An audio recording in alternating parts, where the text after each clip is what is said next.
But first, let me say a word about the migration crisis, which was also discussed at the European Council. We agreed we needed to press ahead with strengthening the EU's external borders, to ensure that non-refugees are returned promptly, and to back the new mission to disrupt the criminal gangs working between Greece and Turkey, who are putting so many people's lives at risk. I made that Britain will continue to contribute and will step up our contribution in all of these areas.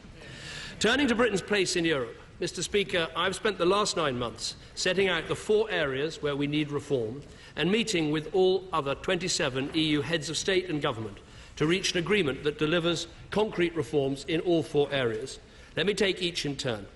First, British jobs and British business depend on being able to trade with Europe on a level playing field.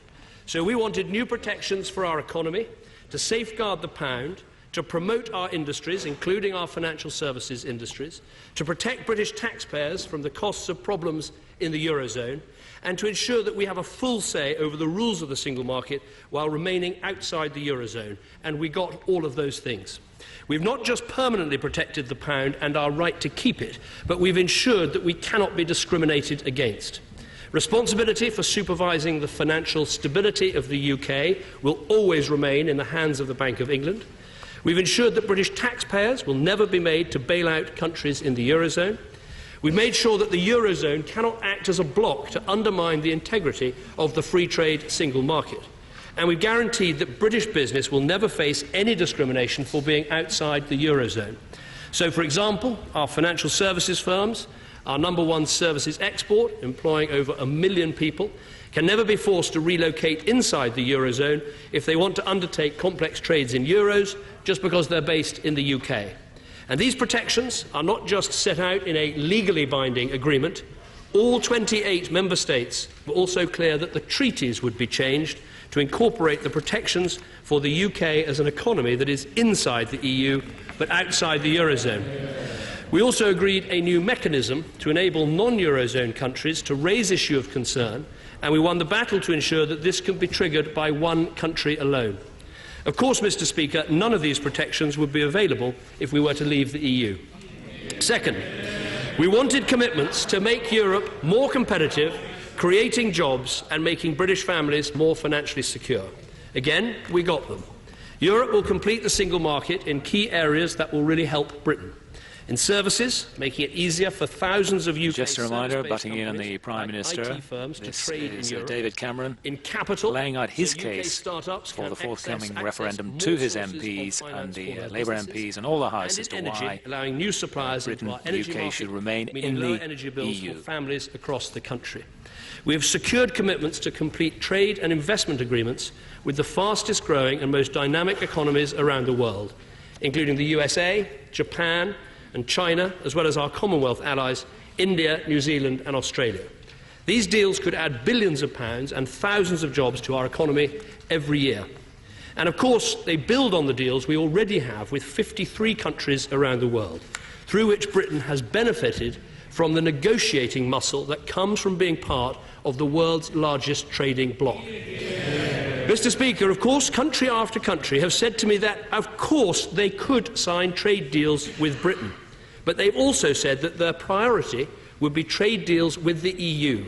By their nature, these EU deals would be bigger and better, and a deal with Britain wouldn't even be possible until we'd settled our position outside the EU. So, Mr. Speaker, for those members who care about signing new trade deals outside the EU, we would be looking at years and years of delay. Last but by no means least on competitiveness, one of the biggest frustrations for British business is the red tape and bureaucracy. So we agreed there will now be targets to cut the total burden of EU regulation on business.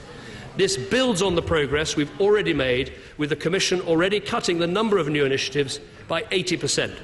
And it means that the cost of EU red tape will be going down, not up.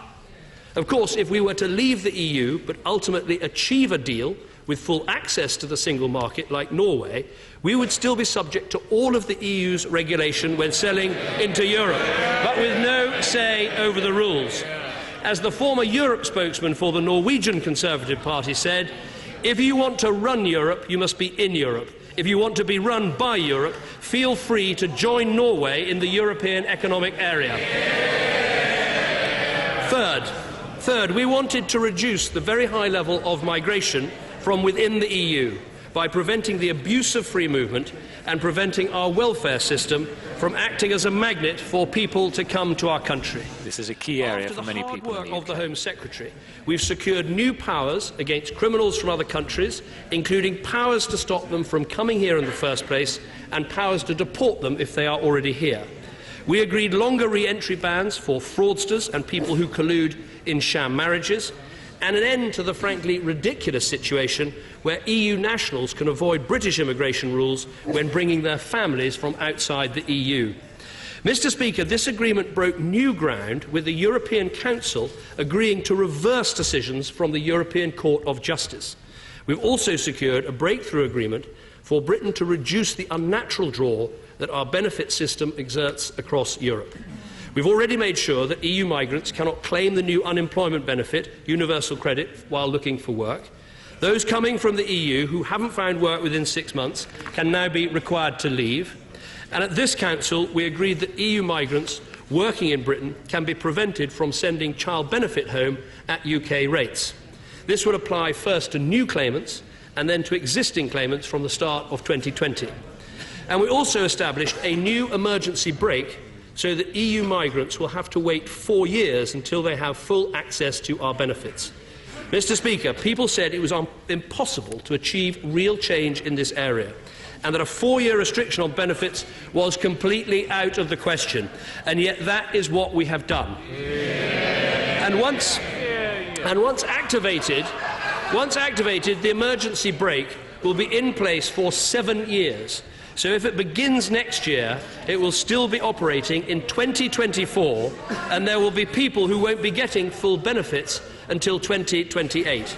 Mr. Speaker, all along we have said people should not be able to come here and get access to our benefit system straight away.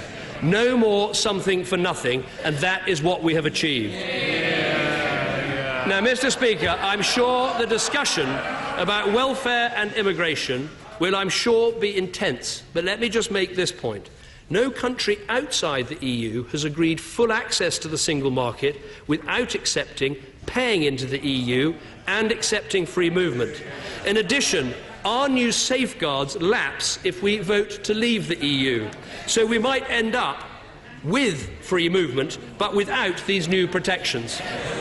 The fourth area where we wanted to make significant changes was to protect our country from further European political integration and to increase powers for our national parliament. Ever since we joined, Europe has been on the path to something called ever closer union. It means a political union. We have never liked it, we have never wanted it, and now Britain will be permanently and legally excluded from it. This is talk about sovereignty, the word that has been pushed and bandied around in this referendum. And I quote, "The treaty references to ever closer union do not apply to the United Kingdom." So, Mr. Speaker, as a result of this negotiation, Britain can never be part of a European superstate. The Council also agreed that ever closer union, which has been referred to in previous judgments from the European Court of Justice, does not offer a legal basis for extending the scope of any provisions of the treaties or EU secondary legislation. Mr. Speaker, people used to talk about a multi-speed Europe. Now we have a clear agreement that not only are different countries able to travel at different speeds, but they are ultimately able to head to different destinations too. And I would argue that is a fundamental change in the way this organisation works. We've also strengthened the role of this House and all national parliaments. We've already passed a Referendum Act to make sure that no powers can be handed to Brussels without the explicit consent of the British people in a referendum. And now, if Brussels comes up with legislation we don't want, we can get together with other parliaments and block it with a red card. And we have a new mechanism, finally, to enforce the principle that, as far as possible, powers should sit here in Westminster, not in Brussels. So every year, the European Union now has to go through the powers they exercise and work out which are no longer needed and should be returned to nation-states. In recent years, we've also seen attempts to bypass our opt-out on justice and home affairs by bringing forward legislation under a different label. For example, there are attempts to interfere with the way the UK authorities handle fraud They were tried under the guise of EU budget legislation. The agreement at last week's Council ensures that this can never happen again. Mr. Speaker, the reforms we've secured will be legally binding in international law and will be deposited as a treaty at the UN. And they cannot be unpicked without the agreement of Britain and every other EU country. And as I've said, all 28 member states were also clear that the treaties would be changed to incorporate the protections for the UK as an economy outside the Eurozone and our permanent exclusion from ever closer union. Mr. Speaker, our special status means that Britain can have the best of both worlds. We will be in the parts of Europe that work for us, influencing the decisions that affect us, in the driving seat of the world's biggest single market, and with the ability to take action to keep our people safe. But we will be out of the parts of Europe that do not work for us, out of the euro, out of the Eurozone bailouts, out of the passport-free, no-borders Schengen area, and permanently and legally protected from ever being part of an ever closer union. Of course, there is still more to do. I am the first to say that there are still many ways in which this organisation needs to improve, and the task of reforming Europe does not end with last week's agreement. But with the special status this settlement gives us, I do believe the time has come to fulfil another vital commitment this government made, and that is to hold a referendum. So, Mr. Speaker. So those are the 4 points he's put forward in which he believes he's achieved some progress with the EU. Commencing the process set out under our Reformation Act to propose that the British people decide our future in Europe through an in-out referendum on Thursday, the 23rd of June. The Foreign Secretary has laid in both houses a report setting out the new settlement the government has negotiated. This fulfils the duty to publish information set out in Section 6 of the European Union Referendum Act.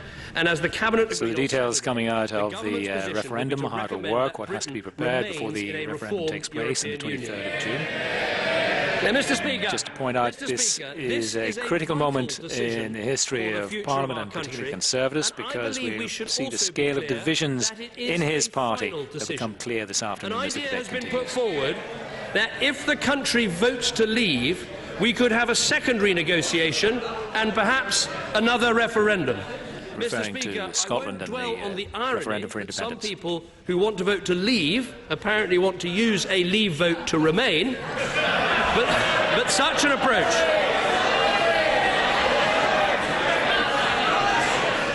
But such an approach... Well, there you're getting an idea of what how this debate could turn out later. More profound points about democracy, diplomacy and legality. This is a straight democratic decision, staying in or leaving, and no government can ignore that. Having a second renegotiation followed by a second referendum is not on the ballot paper. And for a Prime Minister to ignore the express will of the British people to leave the EU would not just be wrong, it would be undemocratic. On the diplomacy, the idea that other European countries would be ready to start a second negotiation is for the birds. Many are under pressure for what they have already agreed. Then there is the legality, and I want to spell out this point for the House carefully, because it is important. If the British people vote to leave, there's only one way to bring that about, and that is to trigger Article 50 of the treaties and begin the process of exit. And the British people would rightly expect that that should start straight away. Let me be absolutely clear about how this works. It triggers a 2-year time period to negotiate the arrangements for exit. At the end of this period... So David Cameron laying out what happens if the referendum shows that the British people want to leave the European Union, the legalities and how long it will take. So he's made his case to his MPs. Remember, 6 of his top team of ministers have already said they will back the Leave campaign. And of course, in the last 72 hours, it was what one correspondent said, the equivalent of a cork coming out of a bottle for the Conservatives. Ministers speaking openly about their views for the first time in years, and big arguments being made. Sparked, of course, by Boris Johnson, the Mayor of London, coming out and saying he will back the Leave campaign. So it will be a fiery debate and, as I say, unprecedented in many ways. Do stay with us for the rest of the news. We should also be clear What would happen if that deal to leave wasn't done within 2 years? Our current access to the single market would cease immediately after 2 years were up.